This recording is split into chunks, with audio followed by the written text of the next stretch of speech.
Hey folks, welcome back to the Leeds View podcast for this week's podcast. Before we get into the Derby County game, a little look back at the midweek game against Newcastle United, which is an absolutely crazy night up at St. James's Park. The band is back together for this week. Jerry McNamee, who is up in the gods, has come down from his perch to join us on tonight's podcast, and Paul Brooker has come back from the capital and has come up from London to come back in, although dying with a cold. All right, we'll mate. get into all of Yeah. I was fine.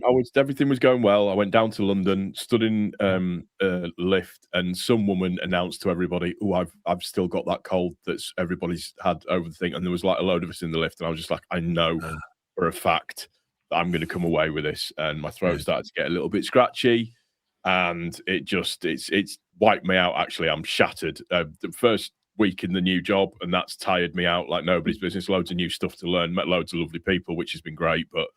Yeah, I'm running on fumes, I think is probably the fair assessment to make of that one. Yeah. But you've got the proper late night radio voice now that you can start doing like the love songs and taking requests from people. Welcome to the show, ladies and gentlemen. And, See? It's going to be a lovely evening. Slow it down, take it nice and easy. Yeah. I know. Just put one hand behind your back for me, please, sir. And that's a whole different show. Yeah. It's a very different show. It could degrade quickly with Paul. Jerry, let's move on. Get away from Paul real quick. I know what's coming next. How delirious. Are you? Have you managed to get your altitude sickness out of your system? Yeah, I just got home about 10 minutes ago. Northeast is a long way away. 4 hours it took me to get there. Got to the 12 flights of stairs, got to the top. I said there was a Sherpa there and someone had planted a flag. I couldn't see with clouds. It's really high up. One of the Newcastle, I always complained. I went to buy a program and he said, "Oh, £5." I thought, £5, that's expensive. But I had no cash. So I went to the other vendor. The program was actually $3.50. So if there's a Scottish program vendor at Newcastle, you tried to rip me off, you prick. And I thought, yeah, I've written to Newcastle and said, one of you, absolutely. It was so blatant, £5. Anyway, it was climbing up to the top of the stairs. There's one of the guys with us. He's not long had a heart attack. Nearly finished him off. And the turnstiles. I mean, I'm not the smallest guy, but the turnstiles were very, very narrow. You'd have been all right, Jer. You'd have got in there, but geez. So other than that, yeah, good atmosphere, everything else. And it was a long journey back. Thankfully, it wasn't last night because a bit of snow fell. But, just disappointed. Great game. And as I said to everybody, great game, kicking the bollocks at the end. That's how it felt. And still positive. We're 8 points clear. And, we had to lose sometime. There's stuff in there that wasn't great. There's stuff in there that was brilliant. For anybody asking, of course I like Brendan. Jesus, he's made us all eat humble pie. He's been brilliant. 2 great finishes. He still does the odd little thing where he loses the ball, but he's got enough in the bank now. He was brilliant. And fair play to the little American. He's doing all right, isn't he? It's one of the only good things to come out of America this week, really, isn't it? Jesus Christ. This year, I say. Brendan. Yeah. Fair play, Brendan. Back-to-back man the match awards for Brendan as well, which says an awful lot. In the last 2 games, he's covered. I get my maths right on this. 27 kilometers in his last 2 games he's covered on the pitch, which is I'm not doing the conversion for those who deal in miles. I'm in Europe, it's kilometers. I'm just gonna have to deal with that. You can get your 5/8 it is if you want to do the conversion. 5/8. I spend my time going around Europe and Ireland doing maths. Yeah. Just over half. I've adopted to most of the metric system except for weight. I still deal in stone, but outside of that, everything else I've got to. But we have got some football to talk about, so we will get into the Newcastle game. We are going to talk about Lucas Perri as well. And for those listening to the audios, I apologize for part of this because we're going to look at some pictures about the goal. Because as much as, yes, Lucas Perri should do better for that 4th goal, I'm not here to scapegoat people. And there is a ton of people who need to have a look at themselves with that goal as well. And we'll have a chat about that. But there are a lot of positives to come out of that game and the run that we've been on. And we'll talk about them in detail as well. And then we'll get into talking about what's coming up for Leeds as well and the Derby County game this weekend. We'll just start off with the lads' overview. Paul, what was your overarching thoughts coming out of the game against Newcastle? I mean, to go ahead 3 times away from home to a side that are 6th in the Premier League, playing in Champions League football, have a incredible squad, one of the best midfields in the country in Tonali, Guimaraes and Joe Linton. And we're disappointed that we didn't win the game, let alone come away with a point. Yeah, it's let's get the negatives out of the way first. You shouldn't be going away from home and scoring 3 goals and losing a game. Yeah. You shouldn't be taking the lead 3 times and losing a game, especially if you're going away from home. So that's, for me, that's the 2 negatives, the big negatives that sit above everything else. The positives for it is that we absolutely battered them, that we played with freedom, we played with attacking presence and prowess. In Brendan Aronson and Calvert-Lewin, we seem to have stumbled upon this really weird partnership. It is. I didn't watch the game because my silly backside fell asleep when I got home. So I've been watching highlights and taking in bits and pieces and stuff from all over the place, and just watching the movement. So, like for Brendan Aronson's first goal, the back heel into Brendan Aronson, hit it first time, lovely.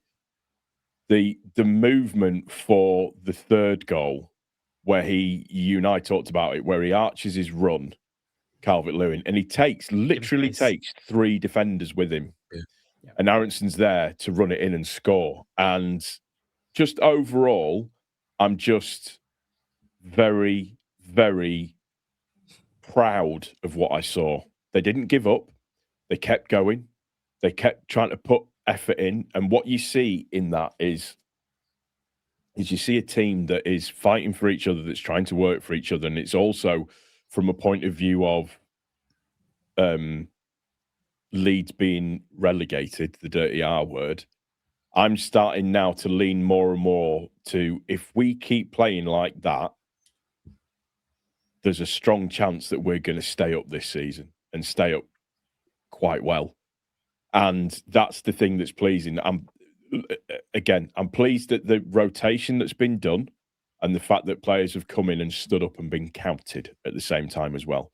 So people like Gruev coming in had a decent game against Newcastle. Good. He's very, very, very workmanlike. I think is a little bit of an injustice for him because he obviously lays the ball on for Aronson. He's a good for the defender.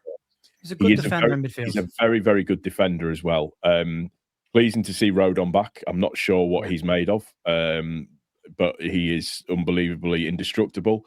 Beale, again, now has pocketed another very, very, very good centre forward. That's literally every centre forward that he's played against. He is absolutely pocketed from Mateta onwards. Oh, actually, no, sorry, Thiago onwards. He's absolutely pocketed every single one of those defenders and just snuffled them up completely. If I'm going to be hypercritical, I thought the left-hand side was probably weak for us against Newcastle. So you're looking at Goodmanson and you're looking at Strout. But then, conversely, it's 4 games in 10 days. And you're looking at the load that Goodmanson gets on going up and down the pitch. That's a lot for him to get to. He got skinned a couple of times. Stroik was a little bit indecisive for me when he was coming out. It was, do I commit? Do I not commit? Yeah, a couple of challenges weren't quite right. A couple of balls weren't quite right. A couple of passes weren't quite right. Ampadu was absolutely fine. The performance itself, if you're on SofaScore, we come out with a 6.93. Newcastle have got a 6.92. So technically, we were the better side. Brendan Aronson obviously gets the man of the match. He's got 9.3. But I think it's notable that his man of the match voting was 75% of the votes. Yeah, it's huge. Which says it's huge for him. It's a massive turnaround for him. And long may it continue, and long may this just keep. He's playing with absolute confidence at the moment. And like I said at the start of my little monologue here, his little partnership that he's got going with Calvert-Lewin is a really, really pleasing thing to see. It's something that I want to see just progress a little bit more. I have Calvert-Lewin marked down for 15 goals this season if he keeps going the way that he's going. That's what I'd like to see him get. It's 15 goals. And Aronson is having the absolute season of his life at the moment, particularly over the last few games. So overriding feelings, one of disappointment, but I take that as a positive because we've gone toe-to-toe with the top 6 side and we have come away from it thinking, oh, we could have won that. Yeah, it is. It's a disappointment as a positive, which is strange to say out loud. I will give you another number that will scare you all just a little bit. Brian Taff, a friend of mine, sent me a text after the game and he said, Leeds on 21 points at this point of the season, the exact same amount of points we were on the season we got relegated at this point of the season. So I'll be on 22.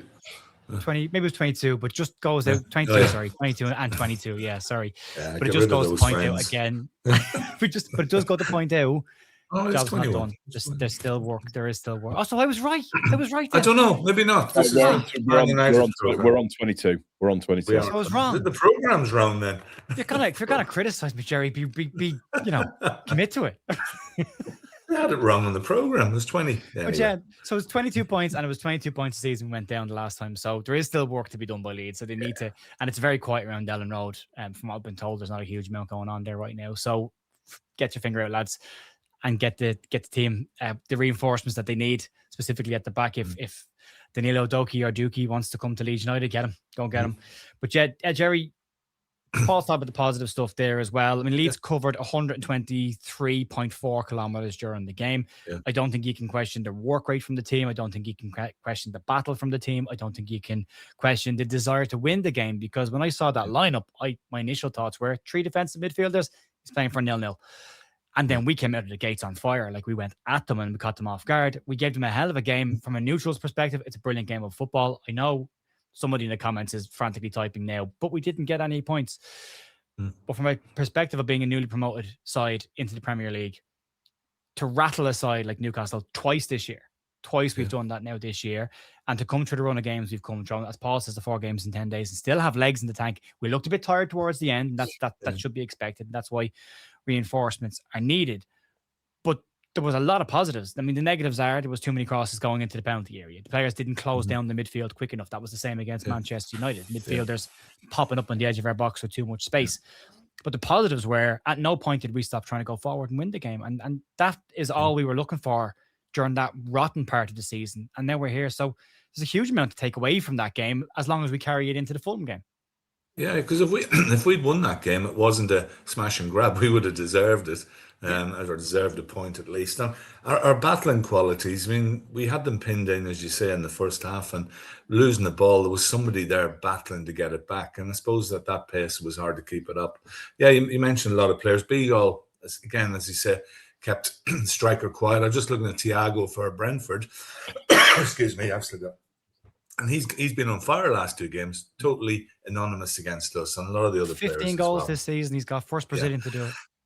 And Gruev, sorry, let's take a sip. I was going to say, get that gin down your throat. I'm not sure that's going to ease your throat, though. It's Friday. Oh my God! Hey, we're all mates. Anyway, what was I saying? Gruev.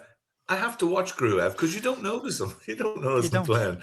But that is assist. My God, into Aronson. What a ball! As you said, Calvert-Lewin did all the running off. Player of the month, Calvert-Lewin, by the way. I think he won Player of the Month. Which I always worry about awards because that's the Manager of the Month.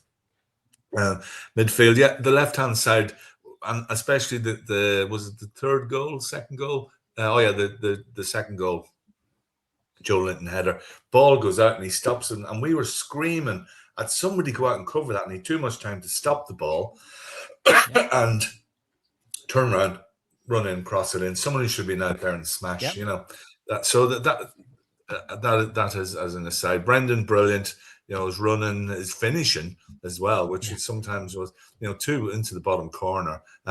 James Justin, the king of clearances from mad places. He did it again and hit the crossbar. Couldn't quite make out. I had to watch the highlights, to be honest, afterwards. It was just dots on a board, really. Although we had a good view of the tactical side. And Ampadu again, he made a clearance which was impossible. Not impossible, like he should have knocked into the net. He managed to slide in and flick it to the side. The goalkeeper is an issue, but I think, as we're probably going to go on and talk about, I don't think you could fault him penalty, obviously. First goal, though the Joe Linton header was a good one. And we didn't clear the first goal, Harvey Barnes. And while he should have possibly got a hand to the fourth one, better hand, there was a lot of players, as you'll show, there was a lot of players around. And that goal, I remember at Arsenal early this season, we had loads of players in the 6-yard box not doing it. Nemecha should have been stronger. In the end, I thought we made too many changes very late seemed to disrupt things, and we were hanging on. Willie should have booted the ball away, but then again, there's lots of things we all should do and don't. And we just were standing there and just turned as a group of fans, and you could just feel the pain. But I came out of there thinking, missed opportunity, but we'll go again. It's not as if we're in a bad run. We had to lose sometime, and what a way to lose. And the result the night before probably gave us a free hit. We're still 8 points clear. And I keep always saying this, we would have taken that any time in the season, and a little rest now. We got a winnable games at home. Not look too far ahead, but Bournemouth beat Spurs, but who doesn't? And those teams in front of us are catchable. Everton, hair pulling. There was 2 players sent off for Everton, one for hair pulling, one for sarcasm. What's happened to the game? Where's it gone? Yeah. Although I was glad Jack was sent off, but Joe Linton should have been. Joe Linton was doing the same, and he should have been gone.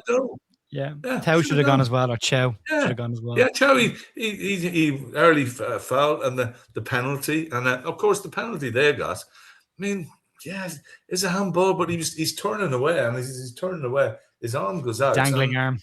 Yeah, and was it or not? I don't know.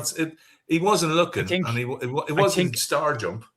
So I think we scream for that ourselves, though. If it's a Newcastle player and that happens, I think we're all screaming penalties. So, and again, even with the one that we get, the defender or the defender's trying to head the ball and his arm is dangling down and it hits off his arm. Yeah, so and we did get one against Everton, didn't we? Season. Yeah, exactly. So these things even themselves out. So it was unfortunate. But one thing, the 2 negatives from these 2 games is conceding within minutes of scoring. We got to be better.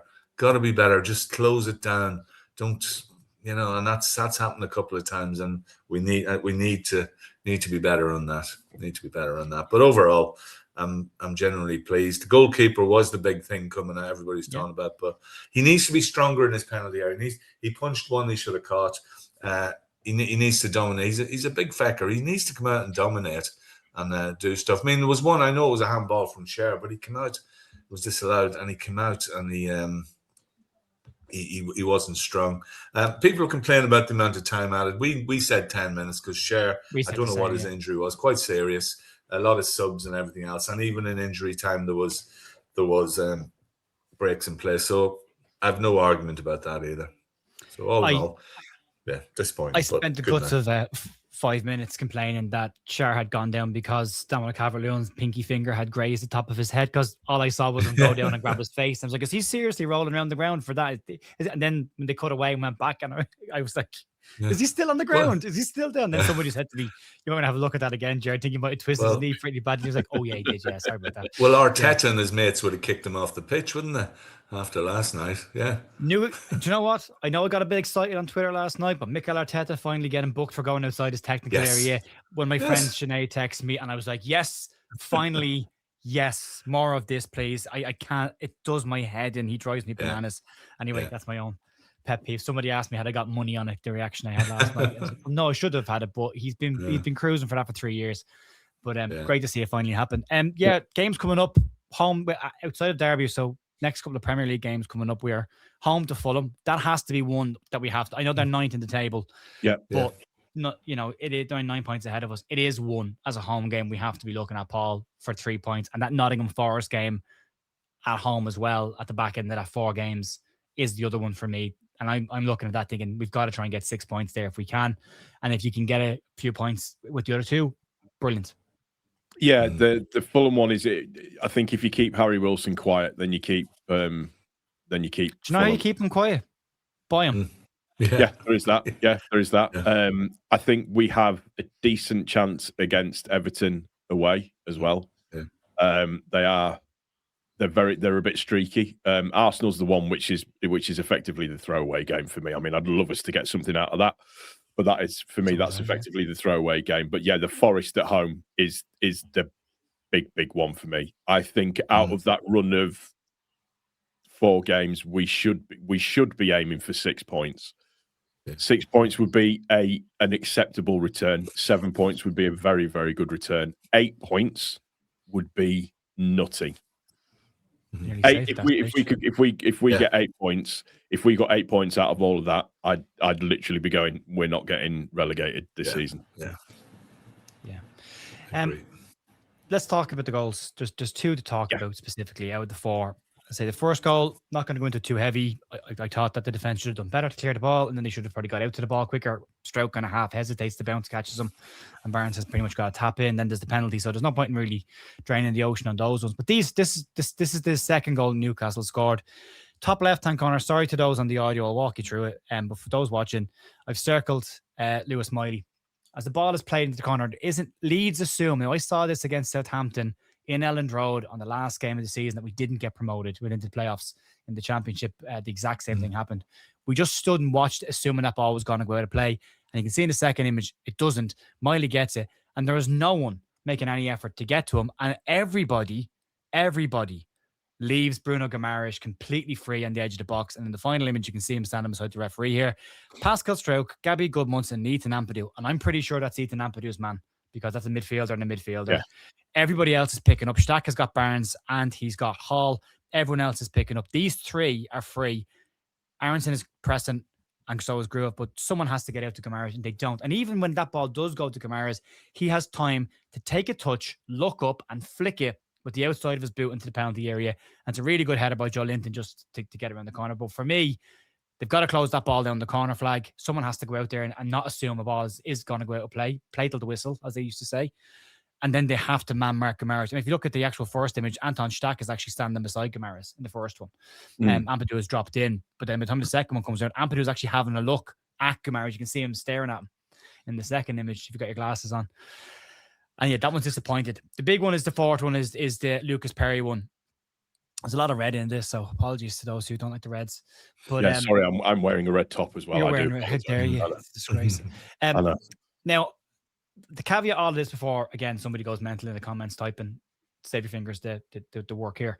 Lucas Perri should do better. Initially, my thoughts were it's not on him, but I'm not, as I say, I don't like scapegoating people. So let's talk about culpability in this goal, and let's talk about actual defending. Harvey Barnes has the ball on the penalty spot with his back to goal, and you can only see five, but there are you only see four. There are 5 Leeds players in this little mix on the penalty spot. 5 of them. And they're all just trying to block the shot. And Okafor just to the left of them. From that angle, I thought, I can't see how Perri even sees that ball. The second one, from behind the goal, is even worse. You look at Perry's stance. He's gone down really low to try and see under Pascal Stroke to try and find the ball. Lucas Mecha needs to get closer to Barnes and push him away from the goal. Gabby Goodmunson needs to step across. Tanaka needs to come across, and Bornell needs to get over as well. How a ball manages to go through that many players and find its way into the net is criminal to start with. Yes, on the final image, you can see Perri, the ball goes under his hand. He should do better on that. But if you look at Pascal Stroke's positioning between these two, he turns sideways as the ball is shot. And it creates there's a little gap there between where Barnes is in this image here and Mecha to this one, as Barnes is running away. And for me, yes, Perri needs to do better in that situation, but also the defenders cannot let a player, especially when there's 5 of them around the ball, turn in the penalty area, get a strike away, and not get a block on it or even a touch on it. It goes all the way through them. So for me, yeah, Perri should do better, but that defendant has to be significantly better in that situation. I don't know what your thoughts on this are, Paul. I'm in 100% agreement with you. In all honesty, Wednesday is probably the worst that we've defended as a team for a little while. Just in terms of decision making, in terms of positional sense, in terms of mental fatigue, it wasn't great at all. I can't help but look at that image that you've got on the screen, which is the one just before Pascal decides to turn to the left a little bit. Pascal's in completely the wrong place there as well. Because if I showed you that image and said, what happens next? And you didn't know what happened next. You wouldn't say that anybody was going to score a goal. But if you look at Lewis Miley's there as well, you've got Johan Wissa over on the left-hand side as well, who's marking him. There's all a lot of decision-making that isn't quite right. Why isn't Ampadu in there? Why is Ampadu all the way out where he is? Nemecha should, like you said, he should have been tighter there. Bornau should be there, sticking a foot in. Goodmanson as well. They all should be tighter to him than what they actually are. And two of the three centre backs are out to the right hand side. Bial's over here on the right hand side as well, beyond Justin, and Bornau's out of the way. So it's chaos. It's positional sense. It's probably a lot of mental fatigue that goes with it as well.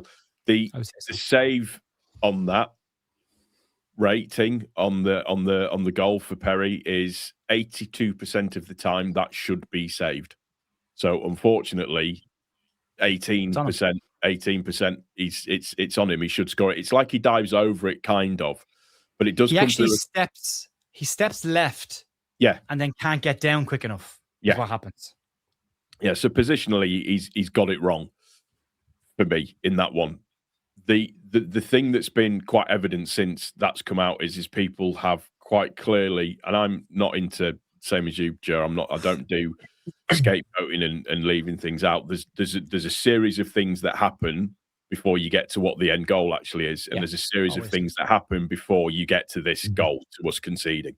And everybody's put up that big graphic of Lucas Perri being the worst goalkeeper in the Championship. Now, technically, that doesn't quite show what's actually going on with him as a keeper, because what it shows is his shots that he's just not saved. So that can be skewered by just facing more shots.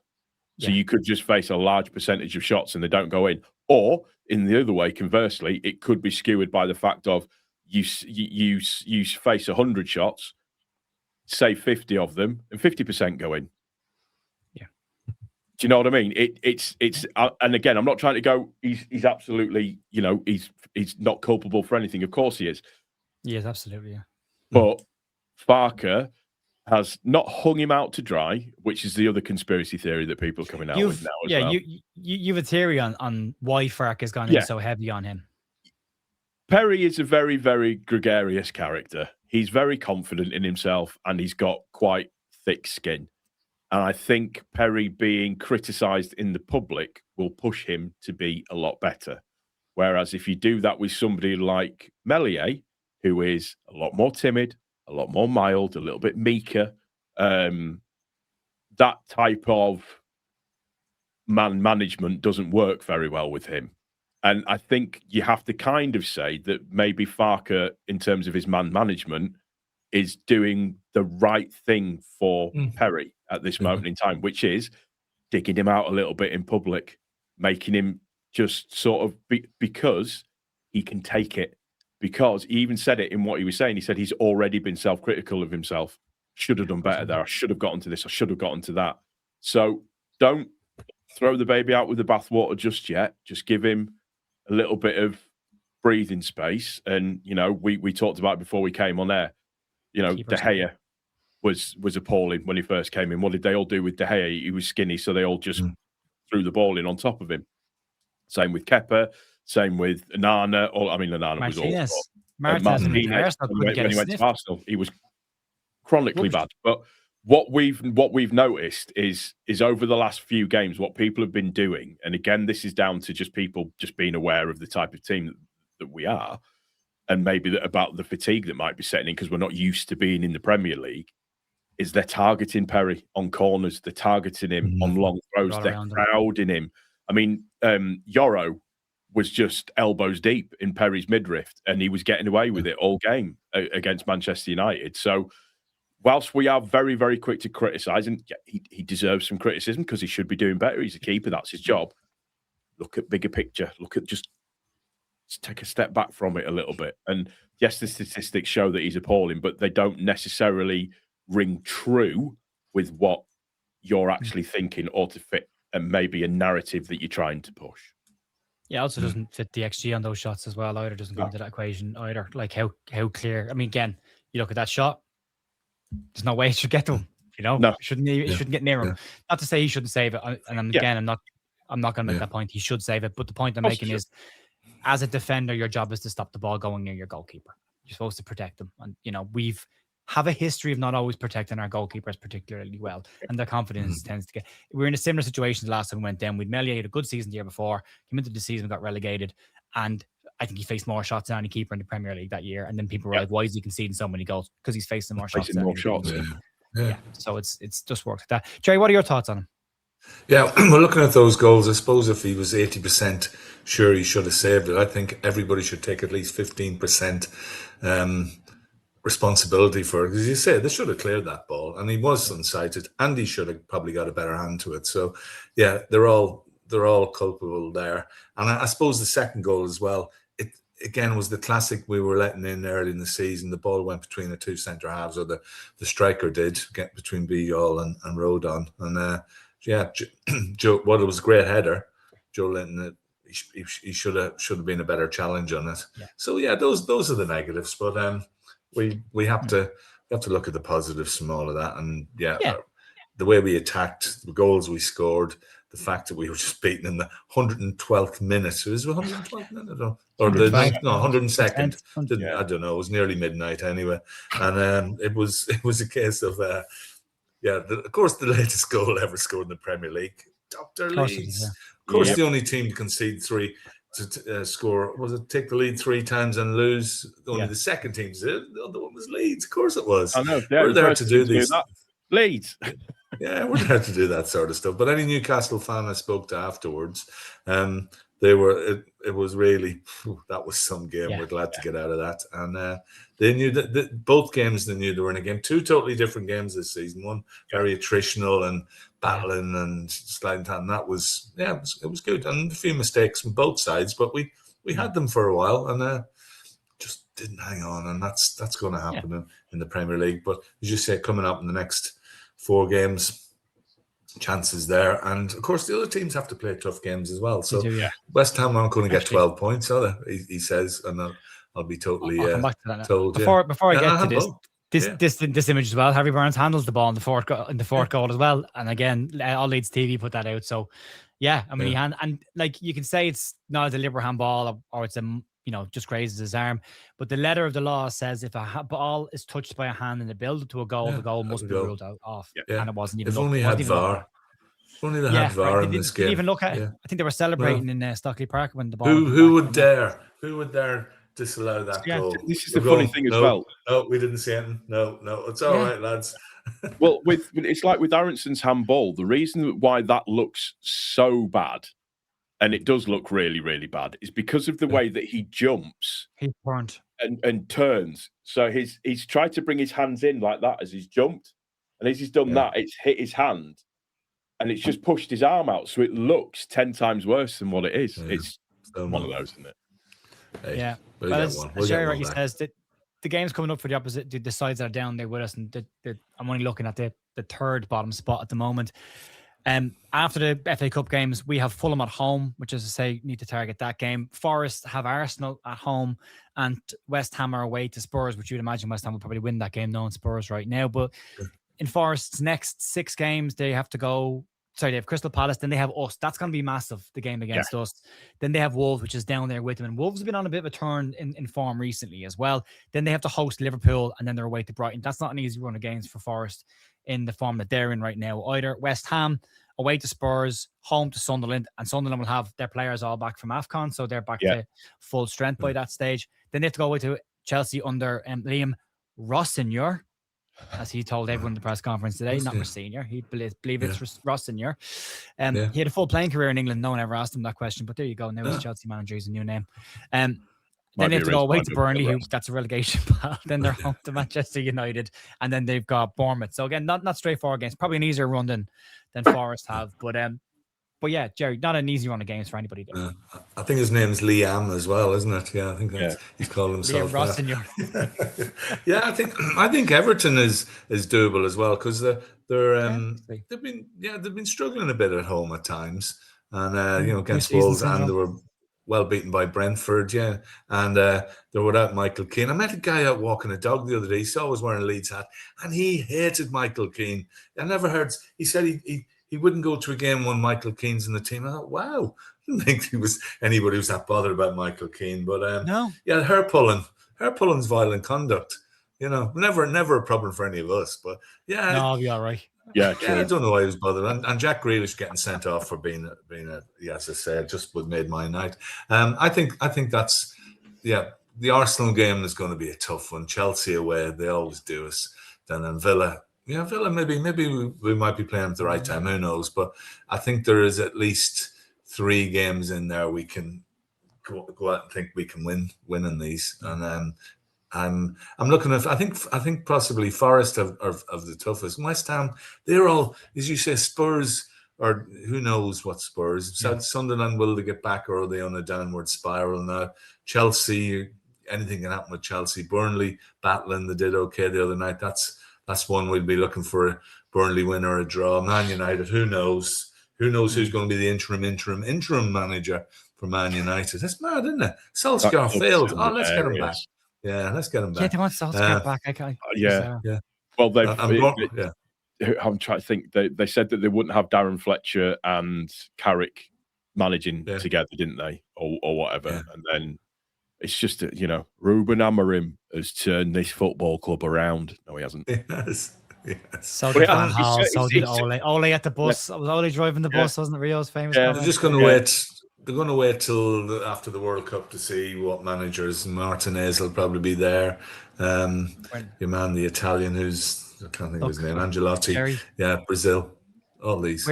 We're not here to talk about mid-table Premier League sides. We're here to That's the relegation threatened. Yeah, but it's funny to watch. It is funny. It is funny to watch. It really is. Yeah, it is. Martin O'Neill's back. That's all we need to know.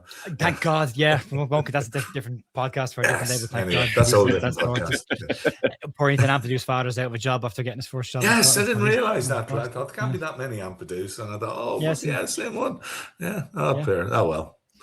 Never mind. Anyway, sorry, off on a tangent as normal. No, you're grand. Ethan could have played for us as well. We decided to play for Wales instead. So, we do have Derby County up next. Yep. So the FA Cup is coming. So that's our usual just after Christmas disappointment in the FA Cup. Or is it the cup run? Is it finally the cup run for Leeds? But Derby County, Paul, likely to see a whole host of changes. We know one for definite, Carl Darlow will start and goal. Yeah.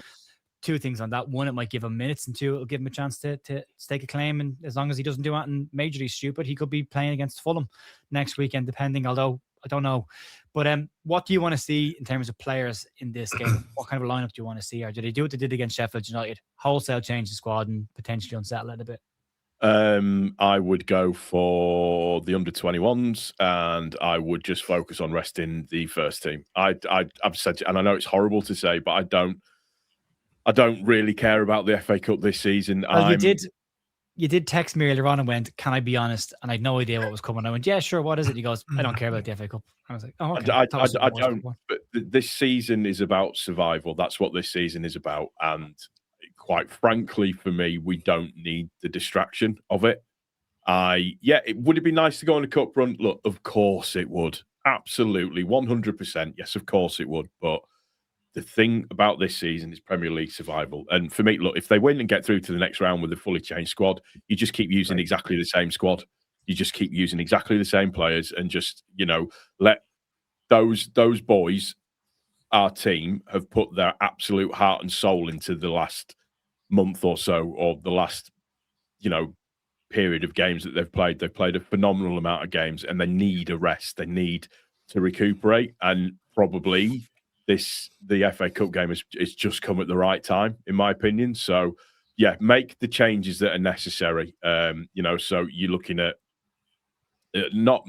maybe not huge changes. You'd start. I can probably see Tanaka starting. I can see Gruev starting. I can see him doing probably something like a 4-4-2 or a 4-3-3. Nonto will get a start, and people that need starts will get starts and stuff. It gives them an opportunity to stake a bit of a claim, maybe, perhaps.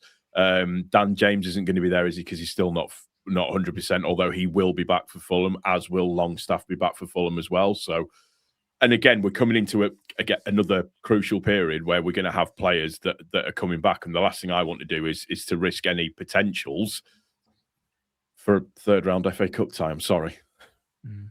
Yeah. Jerry, what about you? Magic of the Cup, 54 years of hurt since we won it. Oh, That was it. Clark 1-0.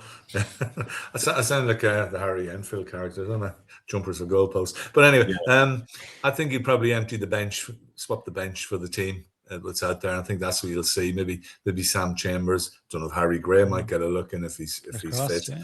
I mean, we're not in centre half. If we do play 4-4-2, we can't change our back three because we don't think we've got three centre halves we could put in. We have two. And it's Barna will probably play.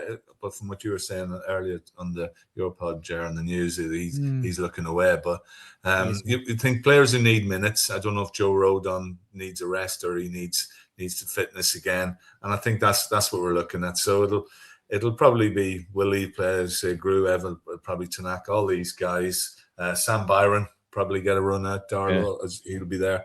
The Metro will probably start. So don't change it too much. John Eustace has got a bit of a hex over Fark or over Leeds last while. I think he's last unbeaten in 4 or 5 games. Don't want to lose to Derby of all teams. Although that sort of rivalry seems to have gone. They've been rubbish. They're very mid to low team. They're very championshipy. On the day they'd love to beat us, but I want to do well in the cup. But I'm more looking at Forest and West Ham. And go on, lads, go on a good cup run. Especially Forest with European fixtures and everything. That's the way we look at it. If we can get all of a sudden be in the 6th round, it'd be great because I don't think we've been in the 6th round since 2003, I think, if I'm right, Terry Venable's time. And I don't remember many good days in the Cup. 1977, we lost to Man United in the semi-final. That was the 3rd time I cried watching Leeds. I was gutted. I really thought this was their year. But the Cup, it's just not the same. But we've too many bad memories of Crawley, Histon, Sutton, all these teams. So just want to get through, and I just want to go to a ground not too far away that I've never been to before in the 4th round.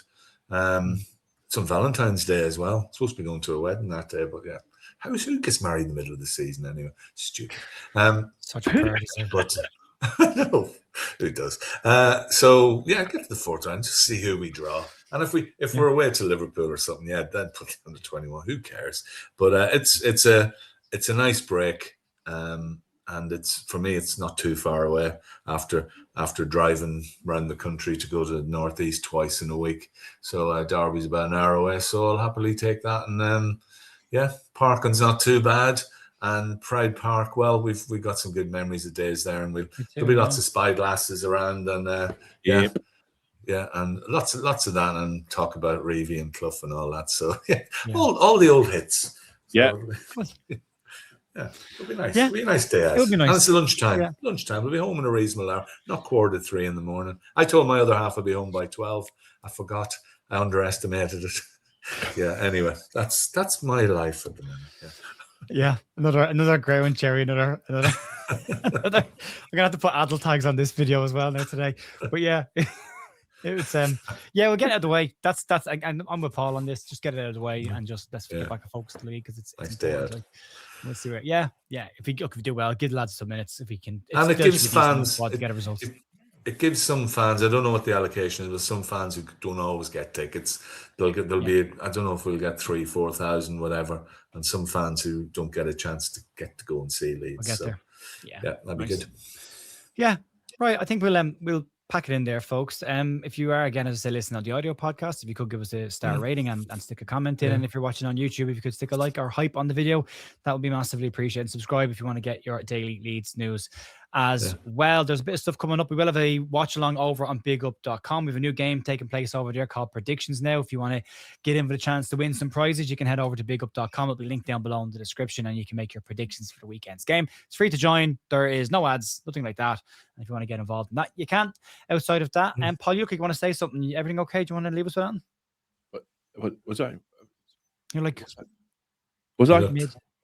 I don't know. So there was something about bum hair and being bald was where my brain was at for about 30 seconds. Something about being dragged by his hair. The Michael Keane incident where he got pulled by his hair, and Jerry made the joke about, well, none of us could, and I was going to pipe up and go, well, you could if you grabbed my arse hair. So that's kind of where I was. I'm glad you left that out. Oh no, you didn't. Yeah, I expect this to be It was that close to get through never this been career without one of them. I've been on for the past couple of ones. I've got a win with a decent one. No, but Paul's 1 a week.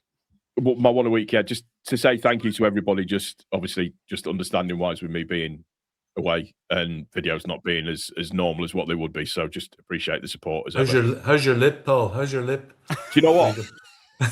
No, I don't, because hang on. Well, he said I bit him on the lip. I didn't. Paul bit himself celebrating. I did against Manchester. We were with each other. I'm pretty sure I grabbed you by the spleen. I don't know who the poor chap is behind us that was stood behind us as well. He's a paramedic, which is all right. Yeah, that's quite good. He got grabbed and everybody got pulled in like this. I was just my glasses were like that. Yeah, they were. Everybody was swearing. It was great fun. And proper. It lasted for 100 minutes. It's healed, but the problem is because I bit my lip, subconsciously, I was constantly biting it, but constantly doing this. Yeah, you're at it the whole time. So my lips went absolutely disgustingly dry. So I've gone into a new job at the start of this week. I look like I'm suffering from some sort of venereal disease, and it just just looked terrible. I can highly recommend this stuff. Burt's Bees, other lip balms are available. Yeah, they are, but this is a bit tingly. Yeah. Are you sure that's what it's for? Yeah. I'm not sure it is at all. Not putting on any other lips, let me tell you. On a serious note, and you probably mentioned it a few times, Ger, but Terry Arith, another Leeds legend that we've lost. Yeah, cheers. What a player. What a tough. Classic player. I think not only for his Leeds stuff, but his Bradford stuff. And if you listen to anything this week about the Bradford fire and all that, and he wasn't always the most, I think trying to cover for Bremner and Giles used to get a bit of stick, but he's up there as the Reevy boys. And I feel my age because we lost Martin Chivers before your time, but I remember Martin Chivers and hopefully good wishes to Kevin Keegan, another legend. Yeah, absolutely. And he got a good round. I'm happy to say the Leeds fans joined into that. So I feel old. These players are old, but you never forget what they contributed. And Terry Arith was one of those. He was a tough cookie. Yeah. Yeah, I was so there you go. Tom, getting old. How you feel like you're getting old? I was at a funeral yesterday for the wife of my old manager, Dave Grogan, one of the best managers I ever played for. Definitely the most successful manager I ever played for. His wife Catherine, who was a fantastic woman, unfortunately sadly passed away. So just thoughts with them as well. But a lot of the old players were there, and we were kind of standing at the back of the church. But the mass went on a little bit longer than we thought it would. The priest took his time with things. And you could see an awful lot of stretching at the back of the church. And at the one moment where it got a bit noisy, so people could start talking, you could just hear people go, "My back is killing me, my knees are I can't do this." It's like, you walk into the church like, Jesus Christ, we all got old, didn't we? And just hanging, walking out the door. But the reminder of standing around with lads that you played when you were 18 to 28, and you're looking at each other now going, I played last night. I played 90 minutes last night. That's why I can't move. Yeah. 90 minutes. That's why I'm drinking gin. Walking football doesn't count, Jerry. Right? It wasn't walking, although sometimes when I played, I did take somebody out, which at least one game is good. Yeah, if none shall pass. None shall pass. Anyway, we're on the tangent. Well, there you go, folks. There's an extra 6.5 minutes of extra time that wasn't planned, and we were going to wrap it up. So, we're going to wrap it up there. Thanks very much, as always, for listening, for watching the content, liking, subscribing, all that stuff. And I'll be back tomorrow. No, won't be. Back on Sunday over on bigup.com for the watch along, and then on YouTube afterwards for the instant match reaction, and then back to normal on Monday. And fingers crossed Leeds have found their checkbook or their transfer shortlist and actually start doing something. I wouldn't hold my breath, but fingers crossed. Folks, thanks very much for watching. Enjoy the rest of your day and your weekend. Talk to you soon. See you later. Bye. Bye.